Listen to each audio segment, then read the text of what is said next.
We all know that sugar makes us happy, but do you know why? The number one reason that sugar makes us happy is because it creates an increase in blood sugar that gives energy to the body and to the brain. And obviously, more energy means we're going to have a better mood.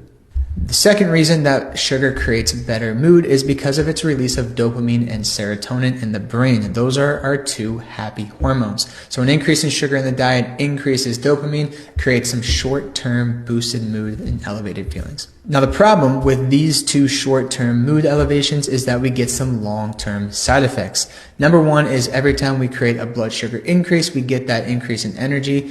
We tend to come crashing down a couple hours later because we get what's considered reactive hypoglycemia, where our blood sugar spikes, we get a spike in insulin, and then we drop our blood sugar too low, which creates bad energy, bad mood, depression, the opposite of the effects we're looking for.